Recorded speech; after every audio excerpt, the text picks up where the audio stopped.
감사합니다. 오늘 간증해 주실 선교사님은 말레이시아에서 선교를 하시는데 밀림 지역이죠. 밀림 지역에서 이렇게 선교를 하신 선교사님이시고 지금 교회가 한 120여 교회 이렇게 개척을 쭉 하셨답니다.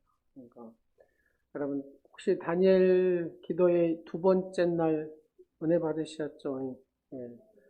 그래서 선교사님을 그때 제가 은혜를 참 많이 받았어요. 그래서 선교사님 모셨으면 좋겠다고 기도를 하고 있었는데 이게 절묘하게 하나님이 시간을 맞춰주셔가지고 선교사님 모시게 됐습니다. 우리 선교사님 나오실 때 박수로 환영했습니다.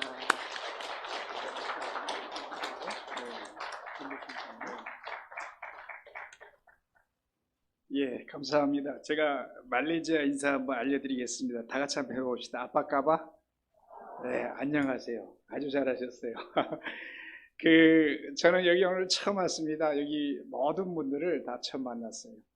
근데 목사님께 좀 이렇게 여러분에 관해서 잠깐 들어보니까 저는 이상하게 하나님께서 이 문제 있는 교회, 또 막 치유가 필요한 교회, 이런데 개척교회 이런 데로 많이 보내셨는데 오늘은 달라요. 하나님이 저를 축복하셔서 여러분이 굉장히 건강하시고 너무 수준이 있으시고 제가 이 메시지를 좀 받아야 되겠다 이런 생각이 들어요. 오늘 이렇게 수준 높으신 분들과 함께 예배를 드리게 돼서 정말 제가 아주 감사를 드리고 아주 행복합니다. 또 어젯밤에 제가 광주에 도착했는데 두 가지 감동이 와서 잠을 못 잤어요. 우리 박종헌 우리 선교부장님이 서울에서 여기 교회를 다니신대요. 아셨어요? 예. 보통 광주에서 서울로 교회 다니는 그것은 이해가 돼요. 수준 높은 분들은 문화적으로. 근데 이 서울에서 그것도 온누리교회 옆에서 서울 온누리교회 옆에서 광주 온누리교회 다니신다는 거예요. 그래서 제가 한번 오늘 예배 끝나고 말레이시아로 다니면 어떠실까 한번 얘기를 해보고 싶어요. 또 하나는 사모님이 전도를 하신다는 거예요. 우리가 이분이 필요해요, 말레이시아가. 이분이 또 말레이시아 오시면은 자동적으로 선교가 되지 않을까. 참 여러분 감동을 주셔서 너무 감사를 드리고 또 목사님 이렇게 지키시는 강단을 쉽게 주셨어요. 제가 정말 송구한 마음으로 섰습니다. 우리 한국이 기적의 나라입니다. 여러분 6.25 때 완전히 부산까지 잿더미가 되어버렸습니다. 그때 우리 한국 군인만 60만 명이 죽었어요. 북한 군인이 80만 명 죽었습니다. 중공 군인이요 95만 명 죽었습니다. 유엔군이 애국 사람들이 와서 우리나라에 싸워줬는데 54만이 죽었습니다.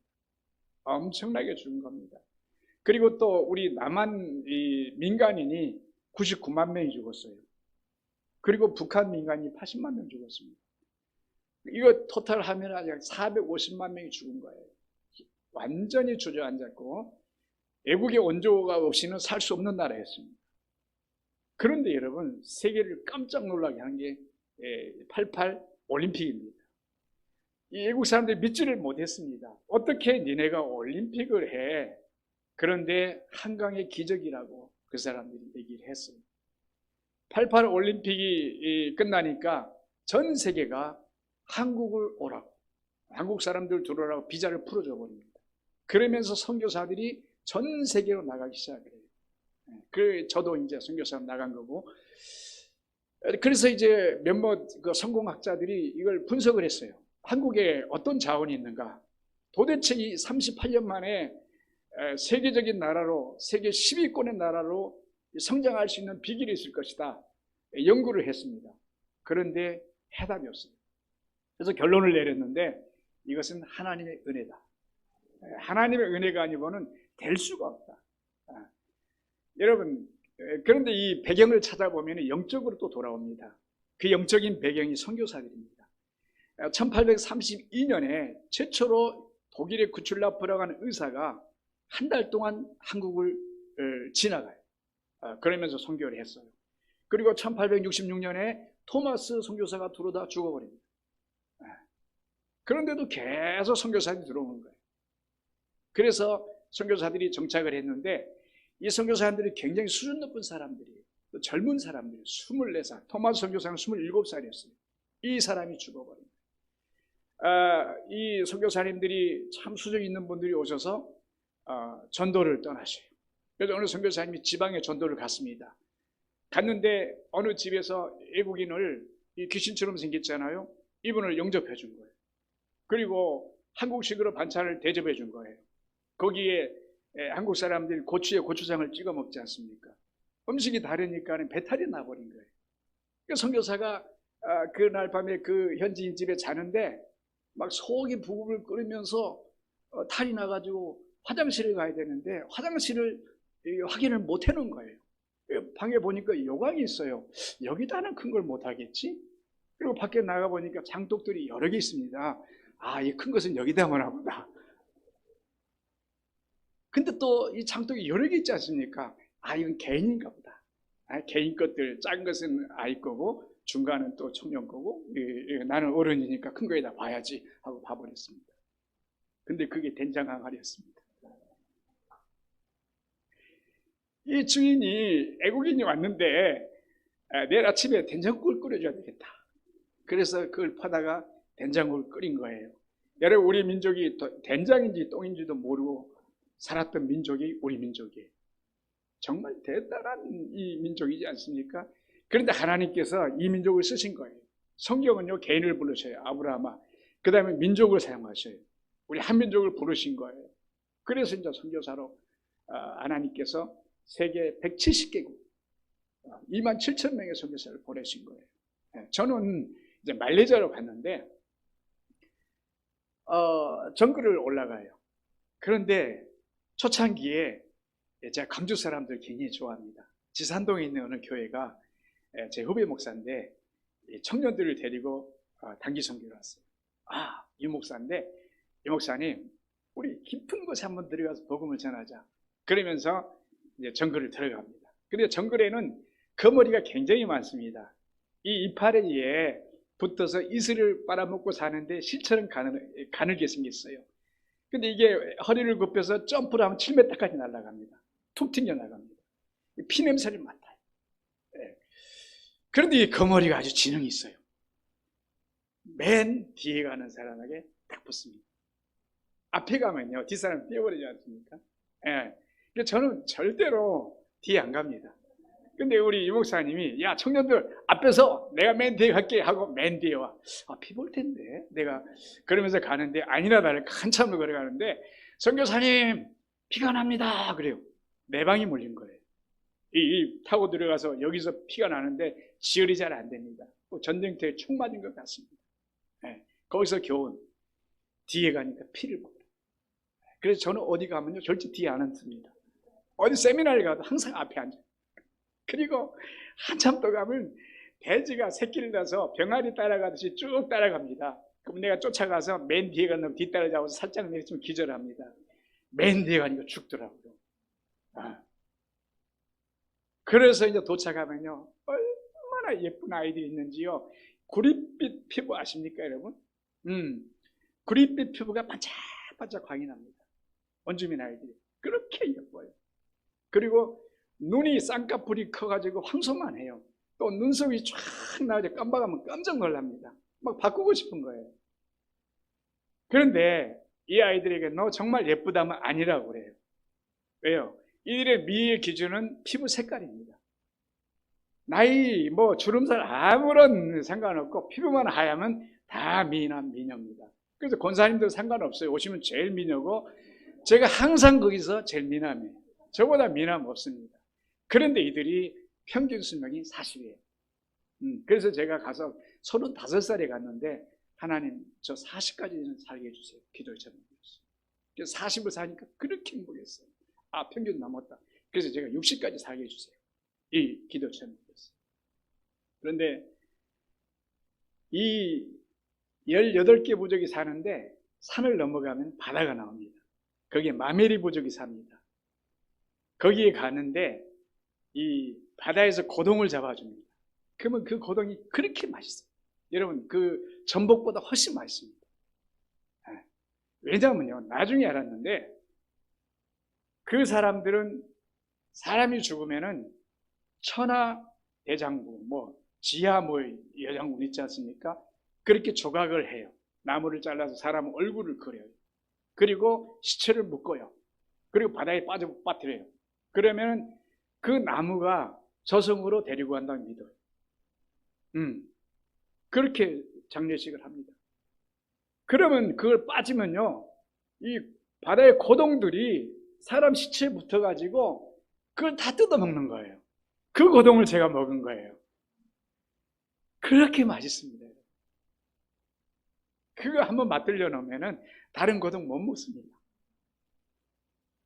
그리고 또 어느 부족은, 스마일 부족은 또 뒷동산에 큰 바위가 있어요. 사람이 죽으면 그 바위에 올려놓습니다. 그런 짐승들이 와서 뜯어먹어요. 왜? 정글에서 내가 받아서 먹고 살았으니까 다시 환원을 시켜주는 거예요. 그리고 어떤 부족은 매장을 해요. 이곳에 사람들이 사는데 보통 아이를 12명을 낳습니다. 18명까지 낳은 사람이 있어요. 우리 교인 18명인데요. 그 가족이 모이면 손주까지 40명이에요. 한 가정 가지고 한 교회도 되는 거예요. 근데 왜 많이 낳느냐? 절반 죽어버립니다. 정글이 새벽 2시가 되면은 기온이 뚝 떨어집니다. 낮에는 50도 올라가요. 그리고 기온차가 심하니까 아이들이 감기가 와요. 그러면 이 폐렴이 와요. 근데 이 사람들 폐렴이라고 안 그래요. 열병이라고 그럽니다. 그 열병에 다 죽는 거예요. 절반이 죽는 거예요. 죽어도 여러분 슬퍼하진 않습니다. 하도 죽음을 많이 보니까. 그런데 거기에서 선교가 시작이 됐어요. 어느 아이 하나가 한국 나이로 7살이고 거기 나이 6살인데 그 아버지 이름이 바딘갈인데 이 열병이에요. 죽었다가 포기를 했어요. 너무 안타까워요, 제가. 그래서 이 가슴에다가 이게 손을 대면 따뜻해요. 손을 들었다 보니까 뚝 떨어져요. 이미 부부는 포기를 한 거예요. 근데 나 너무 안타까워서 제가 항생제 250ml짜리를 가지고 다녔는데 그걸 까가지고 수저에다가 물을 타서 그냥 밀어넣었어요. 그런데 살아나는 거예요. 그게 충격이 온 거예요. 이야, 이 항생제 하나가 이 생명을 살리는데, 그러면서 제가 한국에 나와서 그 당시에 의료 분업화가 안 돼 있어서 어느 병원이든지 가면은 혹시 약 비매품이 남은 거 있습니까? 하면은 다 챙겨줬습니다. 버리는 약들이 굉장히 많았습니다. 그래서 제가 자바라에다 한 통씩 가지고 갔어요. 그걸 메고 다니니까 아이들이 안 죽는 거예요. 항생제 하나에. 이 사람들에게 복음을 전해야 되는데 그를 모르는 겁니다. 그래서 이걸 얘기했어요. 여러분, 항생제 하나가 생명을 살리는데 예수님은 항생제와 같다. 예수님이 오시면 여러분의 질병을 치료하시고 여러분의 영혼을 살린다. 이렇게 복음을 전한 거예요. 이러면서 이 사람들이 저를 독터라고 불러요. 의사라고 불러요. 네, 의사라고. 그러면서 어느 마을에 가면은 네가 예수님이 돼달라. 예수님 믿고 싶은데 안 믿어진다는 거예요. 그래서 막 예수님이 되면 너를 다 믿겠다. 이렇게 하나님이 세워주시더라고요. 그러면서 이렇게 복음을 전하는데 여러 가지 다양한 방법으로 글로 안 되니까 몸으로 행동으로 전하는 거예요. 이 정글에 가니까 이들은 머리가 곱슬머리예요. 그러면서 길면 서버립니다. 이렇게 바가지 머리가 돼버립니다. 이렇게 그 안을 보면은 새똥이 새까맣게 앉아 있습니다. 그리고 이들이 막 달리기를 합니다. 이렇게. 제 친구가 한 번 왔는데 그 일을 보고 쌀만하다고 그랬어요. 글을 올렸는데 이걸 어떻게 해결할 것인가. 그래서 제가 바리깡 친구에게 요청했어요. 한국에서 바리깡이 왔어요. 그걸로 싹 내요. 정말 머리가 새까맣습니다. 그리고 비누를 하나 줬어요. 비누를 처음 써보는 거예요. 근데 문제가 생겼어요.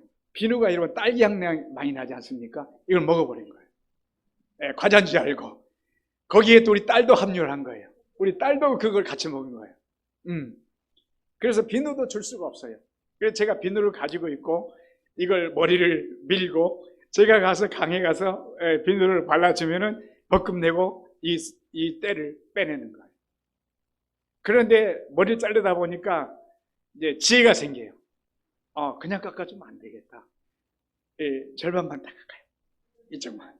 그리고 거울이 없어요. 나만 거울이 있어요. 거울을 딱 보여줘. 놀랍니다.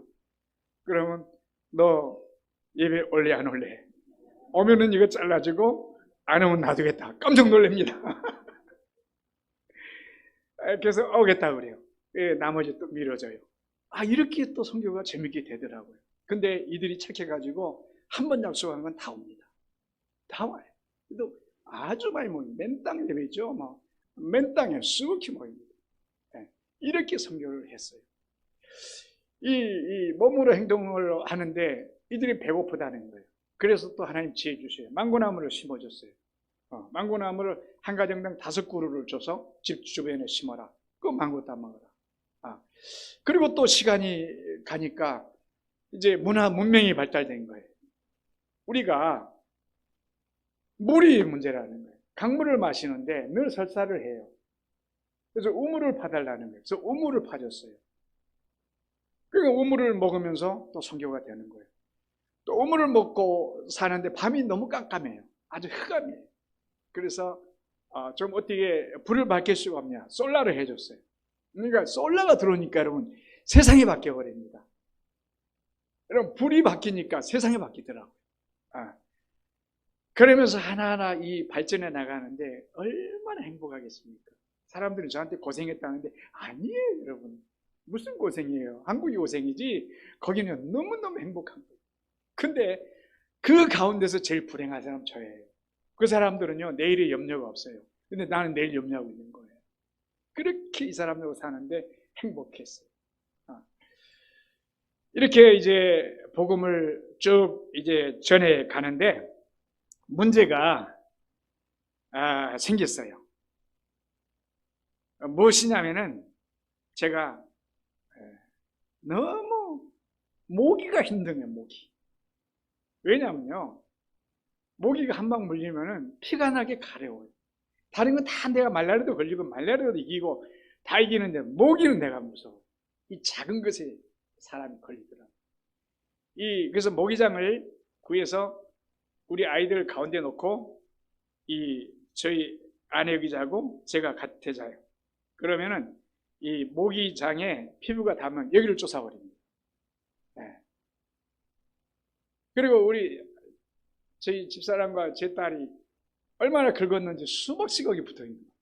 딱지가. 그렇게 모기가 무서워요. 그리고 이제 제가 현지인들을 데리고 마을들을 다니는데 대나무 집에 삽니다.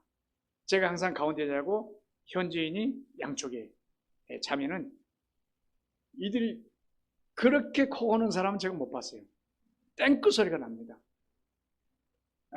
저를 보호한다고 가운데 재워주는데 아니 모기가 오면 가에서부터 물어와야 되는데 아니에요. 점프해서 저부터 물어요. 왜요? 제가 새로운 음식이잖아요. 또 한국 음식이잖아요. 그래서 제가 한국 음식을 구할 수도 없지만은 나는 한국 음식을 먹지 않겠다. 현지 체질을 만들겠다. 그러면서 한국 음식을 다 금지시켰어요. 만약에 한국에서 선교팀이 온다 그러면 선교사님 김치하고 된장 가지고 갈 거예요? 아니요. 거절했어요.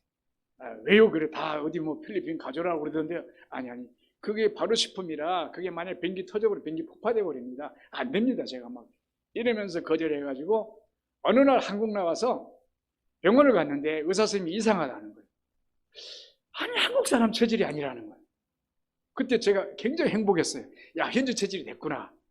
드디어 성공이다. 그래서 왜 이 한국 사람이 아닙니까 했더니 제 피하 지방의 두께가 다르다는 거예요. 더위에다 땀에 빠져버린 거예요. 그래서 현지인이 돼서 사는데 이제 한국에 와서 있으니까 또 한국 사람 체질이 되는 거예요. 그러면서 거기에서 늘 문제가 설사를 하는 거예요. 이 손으로 박아놓고 아무리 잘 씻어도 손톱에 이 세균들이 남습니다. 또 이 아카시아 종류가 있어요. 그걸 쭉쭉 훑어요. 그래가지고 뜨거운 물에 데쳐가지고 소금 뿌려서 그거하고 먹어요. 먹으면은 순간 뭐가 쓴맛이 쫙 나옵니다.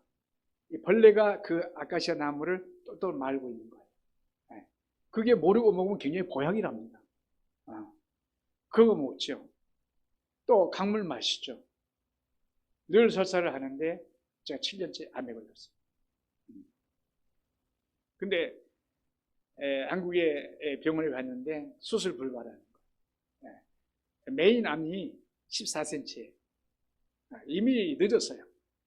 이 배를 갈라도 이건 어려워요. 그냥 닫을 가능성이 너무 높아요. 그래서 수술을 안 하기로 했어요. 차라리 고통을 줄이자. 그런데 이 장이 이렇게 대장이 있는데 암으로 다 나가버려요. 못 내리가. 그래서 응급으로 수술하고 제가 말레이시아 원주민들에게 작별 인사를 하러 갔어요. 뭐 이 복대를 세겹하고 죽을 수도 있으니까 그래도 작별 인사를 하자. 갔는데 거기서 기적이 일어났어요. 배를 30cm 갈라버리면 목소리가 안 나옵니다. 안 나와요. 숨소리밖에 안녕하세요. 이러세요. 이렇게 나옵니다. 그런데 제가 왔다고 원주민들이 쭉 모였는데 제가 거기에서 메시지를 하는 거예요. 거기서 제가 감동을 받았어요. 제 목소리가 안 나오니까 원주민들이 조용하게 귀를 기울이면서 저에게 다가오는 거예요. 옛날에는 그랬어요. 제가 조용히 하세요. 떠들지 마세요. 들으세요. 막 큰 소리 쳤습니다. 그러면 더 반응이 부딪혀요. 근데 제가 힘을 빼니까, 제가 약해지니까 이들이 다가와서 메시지를 듣고 그 마을에서 목사가 7명이 나왔습니다. 여러분, 오늘 왜 부딪힙니까? 왜 문제가 일어납니까? 내가 강해서 그래요. 사람은요, 약한 것을 동정하게 돼 있어요. 내가 내려놓고 힘을 빼니까는 막 사람들이 도와주는데 그때부터 복음이 불타기 시작하는 거예요. 그러면서 그때 개척이 막 된 겁니다. 그래서 120개가 넘는 교회를 세운 겁니다. 스포츠 선수들이 가장 힘든 게 뭐냐? 힘 빼는 거라고 그럽니다. 힘을 빼면 쫙 나간다는 거예요. 오늘 우리 삶에서 여러분 너무 힘이 들어가 있어요. 내가 누군데, 내가 어떤 사람인데, 이게 아니에요. 힘을 빼버리면 편안해져요. 말이 자유로워져요. 그리고 소통이 되게 돼요. 하나님이 그걸 요구하시더라고요. 그러면서 2주가 됐는데 한국에서 또 선교팀이 왔어요. 제가 잘 걷지도 못합니다. 오토바이 뒤에 타고 이렇게 붙어서 갑니다. 통역을 해야 돼요. 통역을 해야 되는데 목소리가 안 나와요. 안 나오는데 정말 이 사람 목소리는 커요. 메시지할 한국분은. 근데 저는 여러분 이렇습니다. 그런데 여러분 작은 소리에 귀를 기울입니다. 사람의 심리가 그렇다. 큰 소리를 듣는 게 아니라 작은 소리를 듣더라. 그래서 제가 여기서 힘을 빼는 작업을 했어요. 그러면서 하루하루 살아가면서 문제가 생기죠. 암수술을 배를 갈라놓고 아직 이게 마르지도 않았는데 피가 넘어오고 복수가 차고 그러죠. 그때 딱 한 가지 주님께 기도하는 거. 막 크게도 안 하는 거. 그냥 내가 손 얹고 예수 이름으로 복수해 받는지 예수 이름 피하고 있지. 근데 의지할 것이 없으니까 목소리는 작지만 이게 너무 강렬해요, 여러분. 진심이에요. 이게 내 마음이 들어가요. 내 모든 것이 들어가요. 그러니까 기적이 일어나더라고요. 우리가 막 기도해달라고 그래요. 그래서 기도해줘요. 어떤 분은 치료가 돼요. 어떤 분은 걸어요. 우리 현장에서 눈도 떠요. 눈을 떠요. 근데 어떤 분은 그렇게 열정적으로 해도 안 돼요. 왜요? 그 마음을 담지 않는 거예요. 그분이 마음만 우리에게 준다고 하면은 역사가 일어나는데 허공을 치고 나오는 거예요. 부딪히고 나오는 거예요. 그래서 이 마음이 굉장히 중요하더라고요. 그리고 또 하나 중요한 게 뭐예요, 여러분? 가장 무서운 병이 암이고 더 무서운 병이 있대요. 심장이에요. 암은 걸리면은 이렇게 죽음을 준비하는 시간이라도 있는데 심장병은 여러분 바로 죽지 않습니까? 제 친구 목사가, 친구 선교사가 5월 달에 코로나 때문에 한국 나왔다가 치과 다 하고 그날 밤에 죽었어요. 심장이었어요. 근데 원주민 마을에 흐르는 물은 석회색입니다. 석회, 마사토 흙을 쓸어내려오면서 석회색인데 받아놓으면 뿌예요. 그러면서 밀가루처럼 석회색이 가라앉아요. 그걸 먹으면요 몸속에 석회가 끼어버려요. 저는 CT를 찍어보면 등이 하얗게 나옵니다. 이 석회가 끼어가지고 안 빠져나갑니다. 그런데 문제가 하루 종일 화장실을 한 번도 안 갑니다. 소변을 한 번도 안 갑니다. 왜요? 땀으로 다 빠져나가 버립니다. 그러면 이 피가 수분을 필요로 해요. 그래서 수분을 막 끌어오는데 이 뼛속에 있는 칼슘까지 끌어옵니다. 그러면서 혈관에 석회를 이렇게 쌓이게 만들어요. 그래서 석혈관이 됩니다. 제가 석혈관이에요. 석회가 혈관을 막아가지고 이거 막으면 심장마비 죽는 거예요. 그래서 제가 지난달에도 병원에 가서 혈관 타고 들어가서 기계로 석회를 깨내요.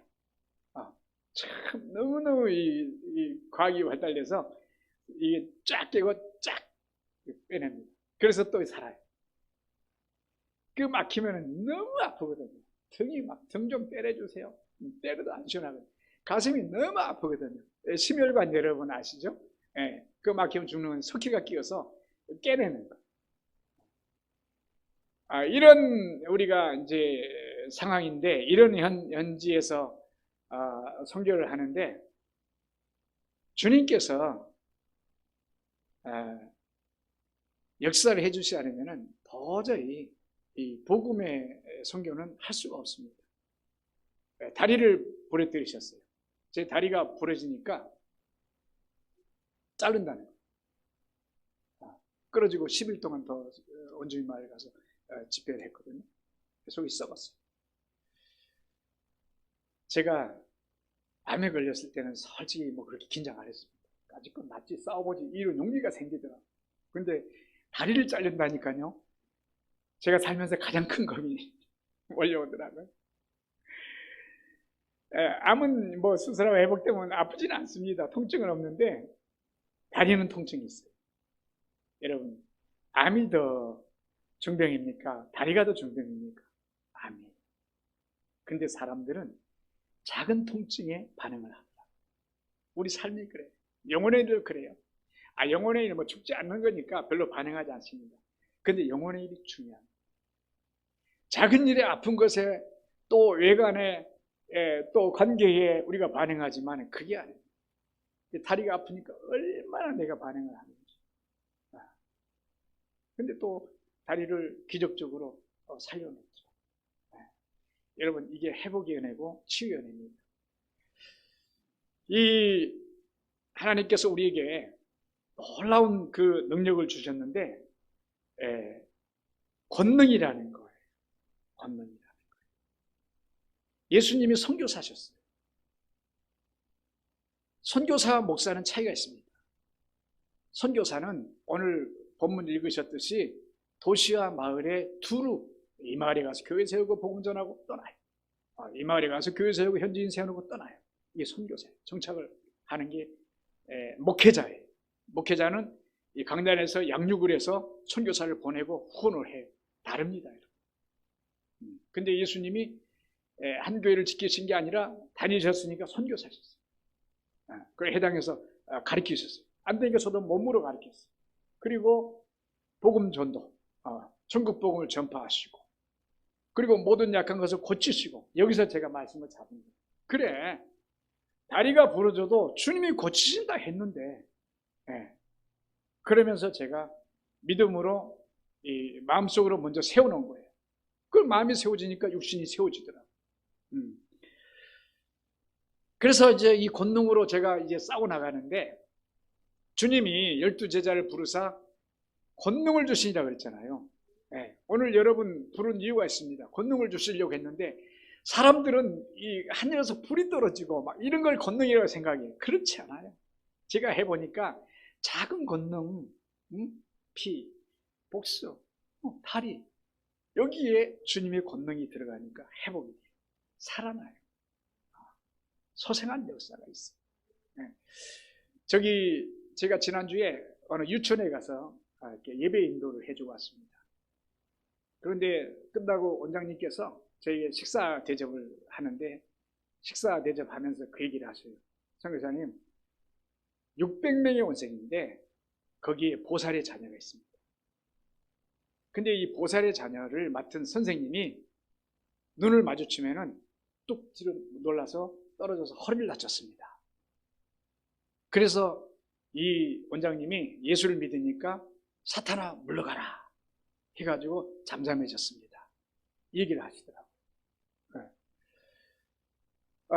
그렇습니다, 여러분. 우리가 권능이 없으면요, 악한 영이 들어와 있습니다.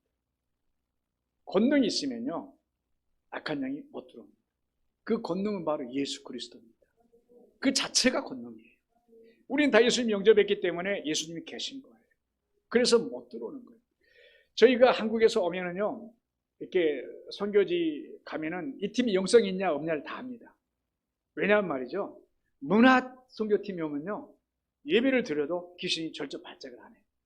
근데 영성 있는 분들이 오면요, 이렇게 예배 드리다 갑자기 와 하고 발작해서 쓰러져서 빙빙 돕니다. 모든 말이 다 그렇습니다. 왜요?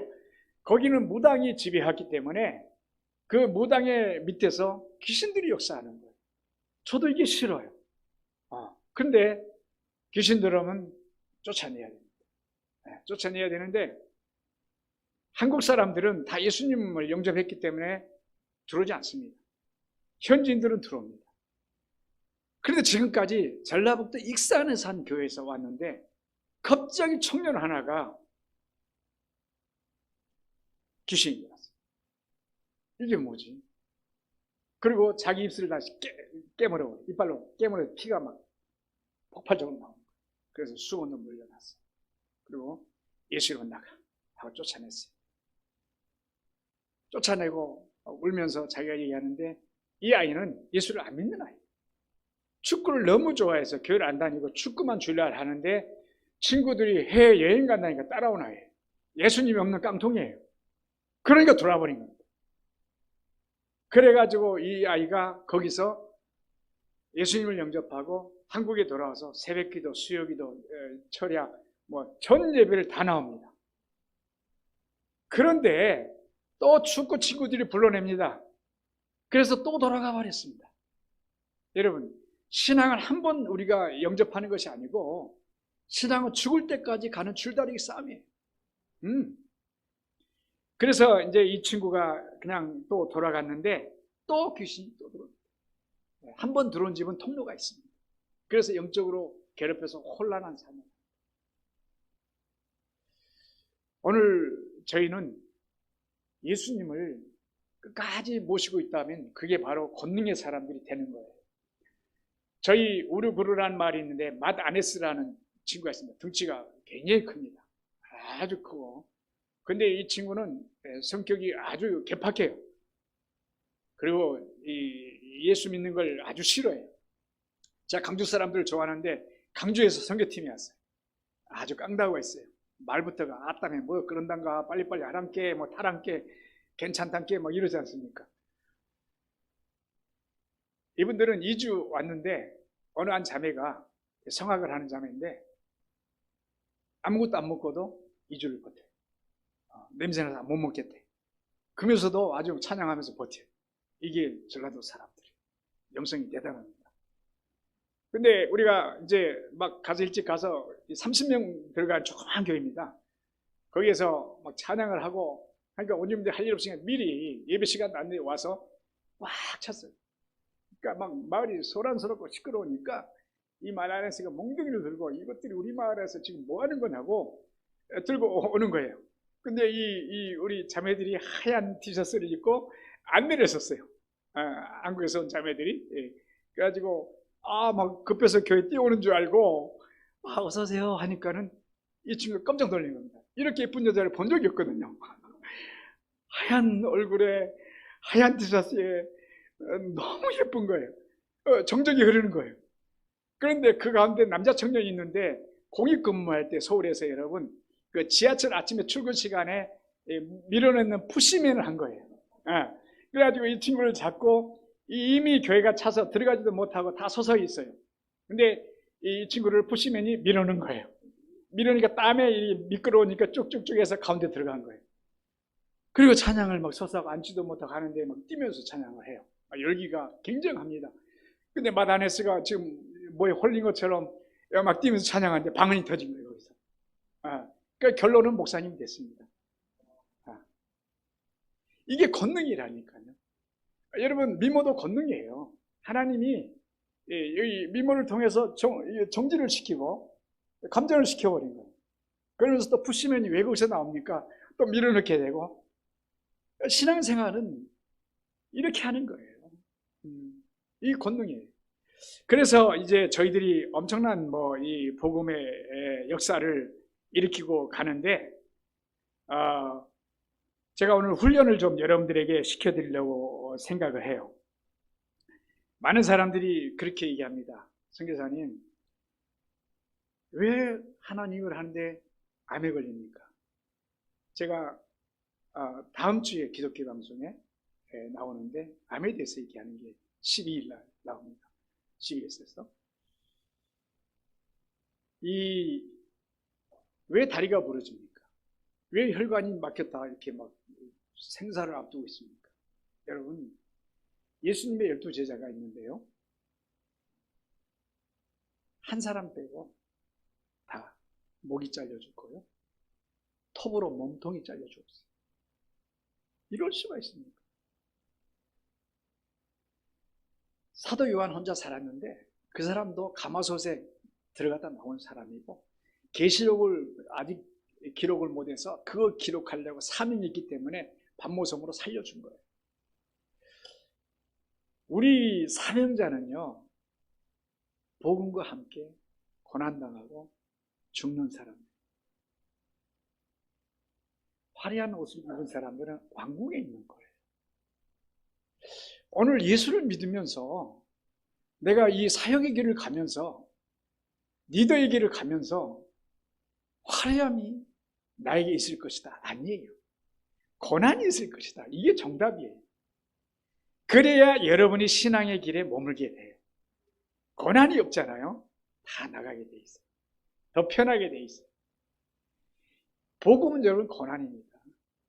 고난의 복음이에요. 그래서 여러분 다짐해야 돼요. 나는 복음과 함께 고난 당하리라. 그래 버리면, 거기에 발을 담가 버리면요, 그 안에 행복이 있어요. 그 안에 평강이 있어요. 그런데 여러분, 그곳에 안 들어가려고 피해 다니니까 너무 힘든 거예요. 그리고 이 고난에 여러분이 몸을 담가버리면은 하나님께서 쭉쭉쭉 문제들을 풀어주시는데 거기에 놀라운 기적들이 있어요. 제가 저희 딸 얘기 하나만 할게요. 저희 딸이 괴짜예요. 고등학교를 2년 만에 졸업했어요. 너무 고생했어요. 유난히 얘는 이가 많이 탔어요. 이가 하룻밤에 6명을 넘어갑니다. 저희들은 이가 안 타는데 딸 머릿속에는 늘 이가 쑥쑥 지나다닙니다. 왜냐하면 2살 때 갔는데 어린아이 피니까 피가 맛있는 거예요. 피 맛을 압니다. 그래서 아이가 너무 막 긁다가 너무 가려면 머리 뽑아봐요. 여기가 머리가 없어요. 그러면서 사춘기가 됐어요. 고2가 됐는데 졸업. 아빠, 나는 억울해. 나 선교사 아니잖아. 내가 왜 여기가 살아야 돼? 이제 제정신이 든 거죠. 어렸을 때 풀밭을 지나가면 그 머리가 그에만 물어요. 왜냐하면 피가 달아. 그래서 얘가 의사가 되고 싶었는데 나는 피는 못 봐. 피에 대한 트라우마가 생겼어. 그래서 인터넷을 뒤져가지고 나는 세계에서 가장 좋은 곳에 가서 살겠어. 사춘기가 온 거죠. 그래서 인터넷 딱 쳤어요. 그랬더니 뉴욕이 나와. 뉴욕이 세계 잘 살기 좋답니다. 그래서 내가 이곳에 가야 되겠다. 근데 갈 길이 없어요. 그래서 대학을 가야지. 찾아보니까 뉴욕 주립대가 나온 거예요. 그래서 뉴욕 주립대에 이메일을 보냈어요. 나는 이런 사람인데 아빠 때문에 내 인생이 억울하다. 그런데 정말로 하나님 역사하사 그 뉴욕 주립대에서 이메일이 답이 왔어요. 너 IGSC라는 시험이 있는데 그걸 봐서 내게 보내달라. 고3도 안 했습니다. 그걸 써서 보냈더니 장학점수가 온 거예요. 그래가지고 그 학교를 갔어요. 만 17살. 갔는데 책을 못 사니까 도서관에서 책을 빌려서 공부를 한 거예요. 그런데 18세가 안 되면 그 책을 빌릴 수가 없습니다. 엄마가 와서 후견인이 와서 빌려주고 가야 됩니다. 그리고 대학에서 또 예방접종을 맞는데 18세가 아니면 맞을 수가 없습니다. 근데 이게 몰랐어요. 몰라가지고 나중에 우리 딸이 한 거예요. 그래야 이제 자수를 했어요. 나 18세가 아닌데 책을 빌렸고 주사를 맞았다. 그래서 그 학교가 난리가 난 거예요. 학교가 난리가 나서 이 아이를 찾아보니까 성적이 3학년 성적이 없어요. 고등학교. 그래서 교세회를 모였어요. 그래서 너희 어머니 아버지를 모시고 오라. 그래서 우리 어머니 아버지는 선교사인데 올 수가 없다. 너희들이 가서 만나보라. 그래가지고 교세회를 열어가지고 이 아이를 없는 걸 해주자. 그래가지고 그냥 다시 학교를 다니고 3년 만에 졸업을 했어요. 그리고 이 아이가 직업이 4개예요. 학교 신문사, 또 식당, 또 교수 조교, 연구원 또 자료 만드는 사람. 그러면서 공부를 차석했어요. 제가 얘기를 왜 하냐면은 고난이 있으면은 하나님께서는 또 우리에게 축복도 예비하신다는 거예요. 이 세상에서 못 받는다고 하면은 하늘나라에 그 축복이 있는데 이 세상 거가 비교할 수 없다는 것입니다. 그럼 여러분, 우리 자녀는 뭐지? 상심해서는 안 되는 거예요. 항상 여러분, 큰 곳이 있으면 작은 곳이 있고 높은 곳이 있으면 낮은 곳이 있어요. 우리 아들은 정반대입니다. 이해가 되시나요? 완벽한 것은 없습니다, 여러분. 하나님께서 이걸 통해서 딸을 통해서 이루어 주시고요. 또 아들을 통해서 이 속상하고 정말 상처난 영혼들을 생각하게 하시는 거예요. 그래서 오늘 우리가 가는 길이 어려울지라도 여러분 끝까지 십자가를 붙잡고 가는 길이 신앙의 성공의 길입니다. 오늘 여러분 능력을 어떻게 여러분들이 사용해야 되냐면요. 제가 전도 안디옥교회 원로 목사님이신 이동희 목사님을 전에 만났어요. 근데 그 교회는 이 체제로 운영을 하고 있다. 그래서 제가 적었는데 그 교회는 모든 성도가 8가지 파트에 소속이 돼야 됩니다. 근데 그 8가지 파트가 선교사입니다. 8가지 선교사가 있습니다. 거기에 소속이 돼야 돼요. 첫째는 해외 선교사입니다. 너희들이 정말로 해외에 나가서 복음을 전하려면 선교사로 가라. 우리가 후원하겠다. 그래서 해외에 나간 선교사가 있습니다. 두 번째는 여러분, 무릎 선교사가 있습니다. 여러분들이 해외로 못 나가시면은 오늘 무릎 꿇고 기도하는 거예요. 선교사를 위해서 기도하고 목회자를 위해서 기도하고 또 여러분 장로님들 또 권사님들 여러분 교인들 또 여러분 차세대 이들을 위해서 기도하는 거예요. 이들이 선교사입니다. 권능으로 선교하는 거예요. 그 다음에 세 번째는 1달러 선교. 내가 100억을 벌여서 하리라. 아니에요. 하나님은 그런 분이 아니고 1달러 1,000원을 하면은 2,000원의 축복을 주시고 2,000원 10,000원을 주시고 그럼 축복을 받는 대로 하는 거예요. 1,000원이 전혀 부끄럽지 않아요. 작은 씨앗이 60배, 100배 결실을 맺으니까 이게 커지는 거예요. 심는 대로 거두지 않습니까? 그리고 또 선교사가 있는데 가정 선교사가 있습니다. 왜 여러분 남에게는 이렇게 친절하고 잘하면서 남의 여자에는 잘하면서 내 여자에게는 그렇게 못하십니까? 제가 제 아내하고 딱 이혼할 뻔한 적이 한 번 있어요.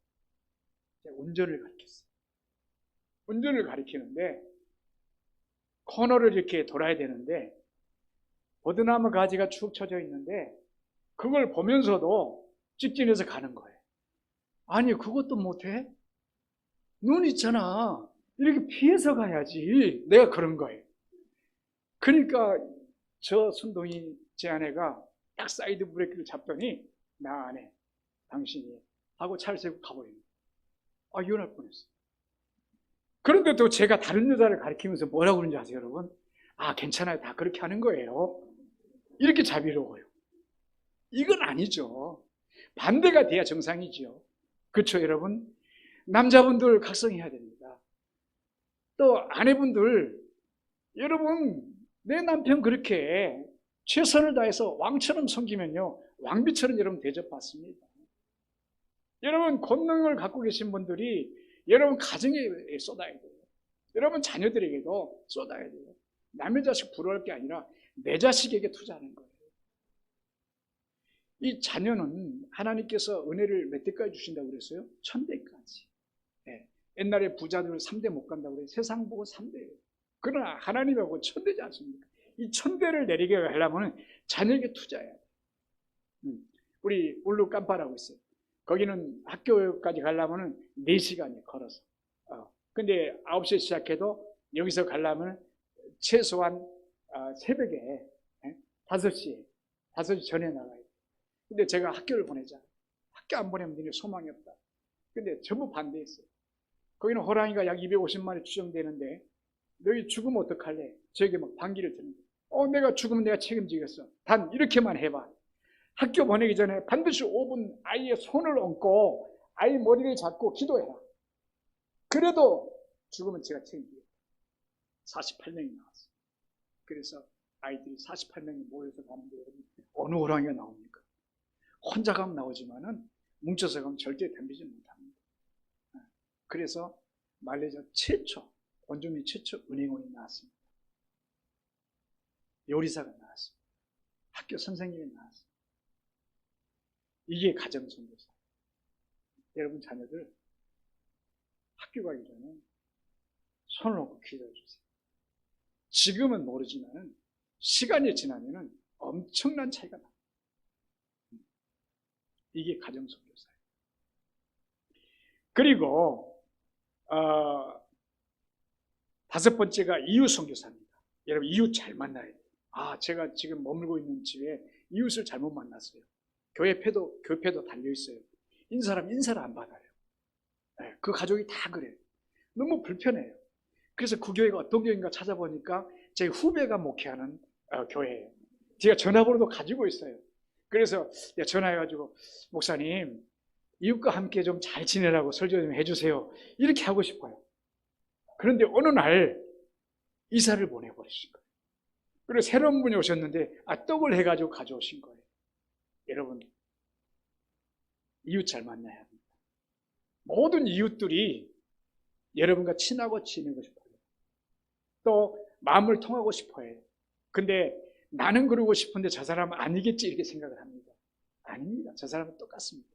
먼저 여러분 마음을 열면은 그 사람이 다가옵니다. 한번 해보십시오. 여러분 건능의 사람이잖아요. 예수님이 계시잖아요. 그리고 6번째는 길거리 선교사입니다. 제가 2주 전에 길을 가는데 택배 아저씨가 서 있어요. 어느 여자 고등학생이 막 그 아저씨가 달려갑니다. 그러면서 자기 가방을 열더니 피로회복제를 아저씨에게 딱 주고 자 수고하신다 인사라고 합니다. 그 아저씨도 90도로 인사를 합니다. 이게 길거리 선교사예요. 예수 믿는 사람이 먼저 해야죠. 권능의 사람이 먼저 해야죠. 엘리베이터 타면 먼저 오셔야죠. 먼저 인사해야죠. 내가 인사하니까 다 하더라고. 내가 하나니까 안 하더라고. 이게 선교사입니다. 그리고 문화 선교사예요. 이게 굉장히 중요해요. 오늘날 우리 교회가 무너진 이유가 이게 잘 안 됐어요. 교회 가서 예배드리고 술 문화에 가면 다 동요되고 아니라고 내가 좋은 문화를 선도해 나가야 되는데 다 동요돼 버립니다. 비판하는 문화에 갔으면 아니라고 해야 되는데 그가 빠져가 같이 비판해 버립니다. 남 죽이는 곳에 가서 아니라고 해야 되는데 같이 죽여버립니다. 그 문화에 빠져가지고 나오지를 못하는 거예요. 우리는 그리스도의 문화를 확실히 가지고 있어야 돼요. 예수 문화가 있어요. 예수님은 긍정의 문화예요. 사탄은 부정의 문화예요. 항상 선을 그어줘야 돼요. 그리고 빗장 선교사입니다. 제가 책을 하나, 일본 사람이 쓴 책을 하나 읽었는데 61번 직장에서 야단 맞으면 한 번 칭찬을 줍니다. 칭찬받기가 굉장히 어려운 것이 직장입니다, 여러분. 이런 곳에서 내가 분위기 메이커가 된다는 거예요. 내가 먼저 섬기고, 내가 먼저 어려운 일을 하고, 내가 먼저 좀 더 일하고, 내가 먼저 좀 봉사하고, 이게 선교사. 어째요, 여러분? 동의가 되지 않습니까? 네. 예수를 믿는다는 것은 큰 것이 아닙니다. 이미 우리는 예수님의 권능을 갖고 있는 사람들이기 때문에 작은 것만 타치해도 기적이 크게 일어나요. 우리 바총 얘기 하나만 하고 마치겠습니다. 우리 바총은 아이리드낙이라고 하는 마을에 사는데 무당이 저를 불러서 청가. 6명의 아이를 있는데 이제 애들 교회로 데리고 가라는 거예요. 우리 신은 작은 신이고 너희 신은 큰 신이다. 무당이 압니다. 그러니까 너도 가자니까 자기는 무서워서 못 간다. 그 집에 들어가 보니까 대나무 집인데 바위를 하나 놓고 2줄 검은 줄 빨간 줄 실을 넣고 풀을 꽂아놨어요. 그 신이에요. 내가 치워줄까? 고개 끄덕해 불에 태워버렸어요. 그리고 거기에 교회가 세워졌어요.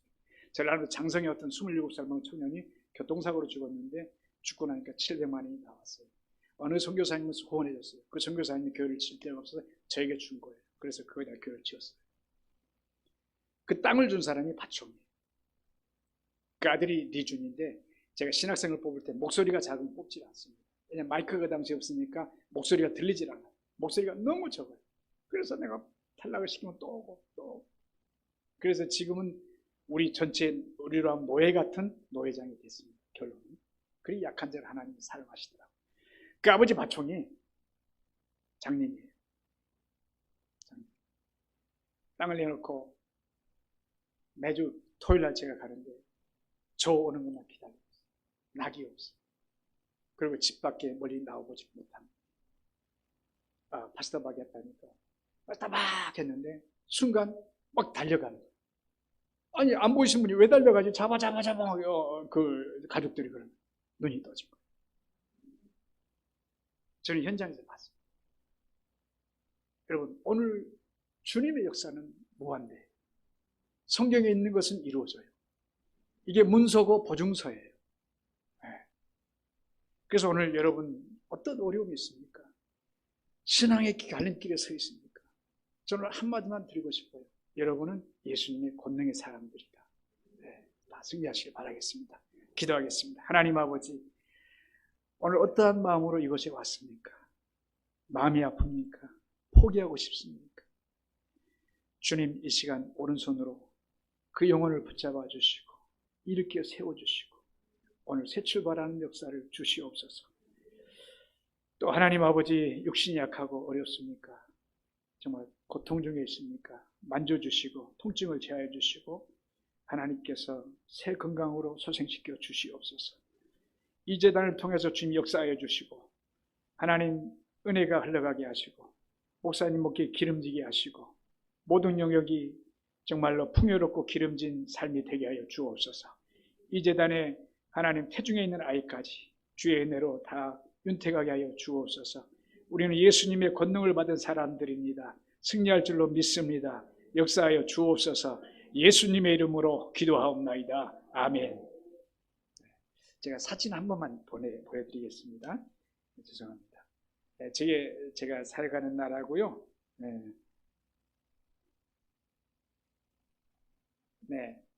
지난주에 우리 세례식입니다.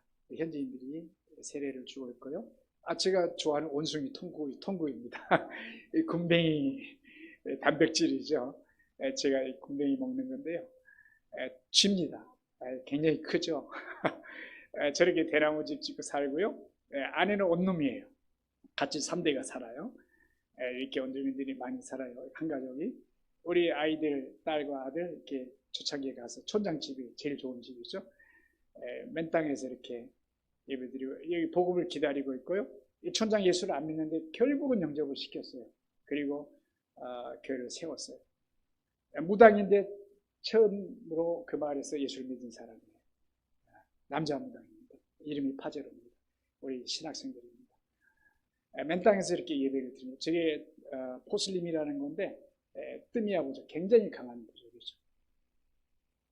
대나무 교회를 지는데 너무 좋아요. 이렇게 살살 흔들면 저게 흔들려서 춤이 춰져요. 찬양할 때 아주 좋은 교회입니다. 염소농장도 해보고 치솔도 우리가 보고 또 하고, 저 위에가 가장 높은 마을이에요. 더 이상 마을이 없어요. 하늘의 저 동네인데 저기 교회가 세워졌어요. 이렇게 태권도도 한국 청년들은 보여주고, 우물도 우리가 파주고, 솔라도 가가지고요. 사냥도 가고, 제가 사냥이 굉장히 좋아해요. 독침이에요. 저기 피에 독이 닿으면 죽습니다. 사람도 죽습니다. 원숭이도 잡아왔어요. 돼지도 잡아왔어요. 영화도 나왔어요. 제가 영화 교회 드렸어요. 한번 보세요. 우리 도시교회도 일하러 끌어내서 도시교회를 만들었어요. 많이 모이죠. 바텍부족입니다. 나치족이죠.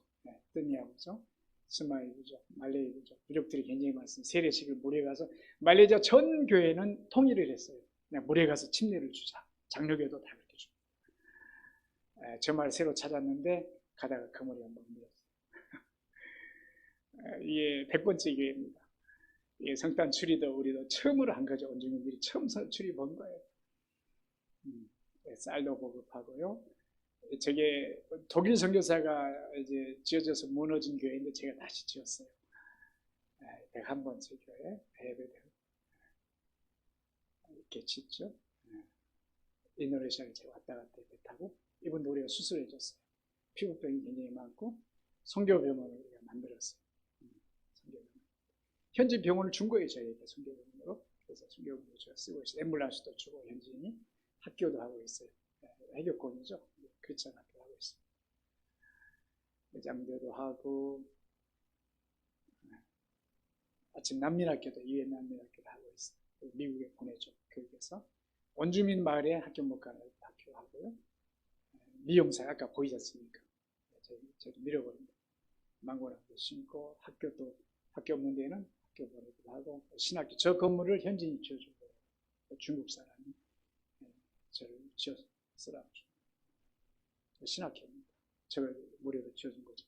우리가 막 복음이 마을에 타운에다 들어가니까 해교도들이 저 전단지에 한국 사람 한국에서 잡으라, 체포하라 이런 전단지를 막 뿌리고 그래요. 감사합니다.